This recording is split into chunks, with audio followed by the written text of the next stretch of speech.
Hi there, welcome to BSF Recovery Team. As you can see, we're in the garage today with the wrecker, and we have a lot of upgrades to do before our summer wheeling season, or shall we say recovery season. We got some new rubber to go across the back because if you remember, we ended up destroying a few tires over the last couple of years. We still have to do our steel spacer upgrade to the passenger side. If you remember, we ruined the aluminum one on the driver's side, replaced it with a little bit thicker steel one.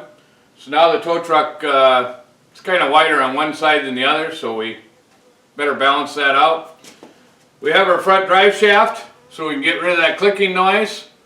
And we still have to put on our 52-inch curved LED light bar. We also have some bulbs, LED bulbs that replace the halogen ones in the old style work lights like these. So we'll be doing that upgrade too. But before we get into all that, if you remember the last run we were out on, we had a little bit of a problem just before we got out of the woods. If you saw the video, you'll remember I was paying attention to the Durango and wasn't watching where I was going. I came to an abrupt stop with the left front tire right up against a frozen bank.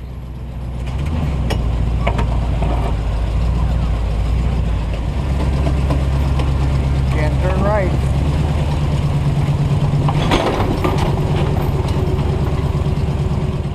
We couldn't steer right. So that's the first thing we got to look at. We tried a quick diagnosis after we got done with the recovery. Turn it to the left, would you? We had Jeff cycle the steering from lock to lock while we watched everything move. Go back to the left again. Did she strip out on you? But we just couldn't pinpoint what was wrong. So we loaded it up on the trailer and brought it back to the garage. Now, we already started diagnosing it, and the first thing that we did is we checked to see how many turns we still had on the steering wheel. We counted them, and we still had 3.5, which is the standard amount for a sagging off steering box in an old square-bodied Chev like this. So we grabbed another box to do a little comparison. We centered up the steering on the truck, and we centered up the steering in this box. And we took a look, and the pitman arm, when the box is centered, comes out at a 90 degree from the box. So we checked out the one in our truck when the box is centered, and it was still at 90 degrees. So that kind of tells us that we still have the 3.5 turns in the box, so our input shaft, recirculating balls, and our rack gear are probably okay. And because our box is still at 90 degrees when it's centered, that also kind of tells us that we didn't twist the pitman shaft or shear the splines on the pitman arm. But as we cycled the steering, things just didn't look quite right. So we looked a little deeper. We looked at the drag link to make sure we didn't bend it or slip the adjusting collar on the threads. And everything looked good there. We did a visual comparison on our steering arm to see if we bent that. It looks like it's in the right spot. So we got down underneath to take a look from a different angle. Let me show you what we found. I don't know if you'll be able to see it very well, but if you look close right here, you can see where the frame is buckled up. And what that's doing is that's changing our position of the steering box and not allowing us to get a full right turn. So in other words, yes, we bent the frame.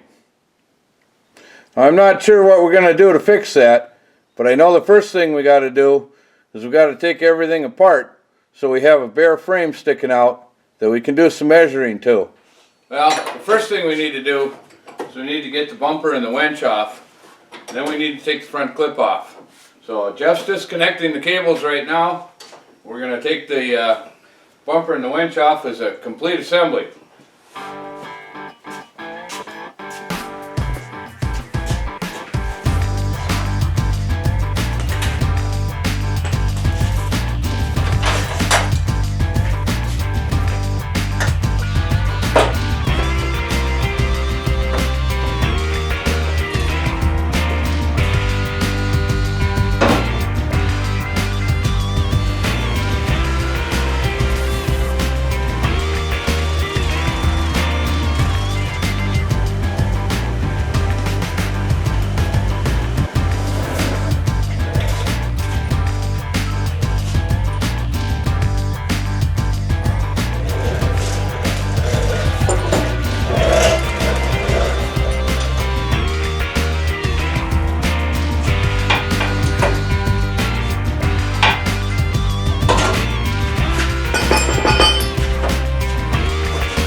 Alright, we got the front clip off, we got most of the stuff out of the way.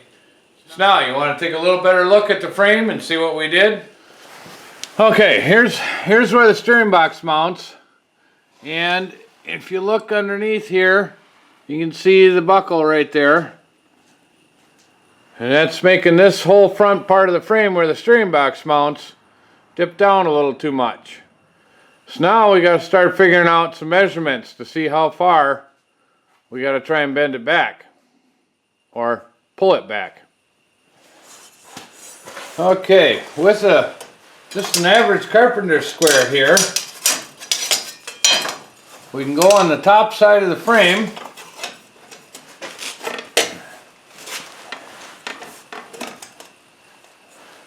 and we should be able to get a measurement. Yeah, the center of that bolt hole is about 7 inches square off of the top of the frame.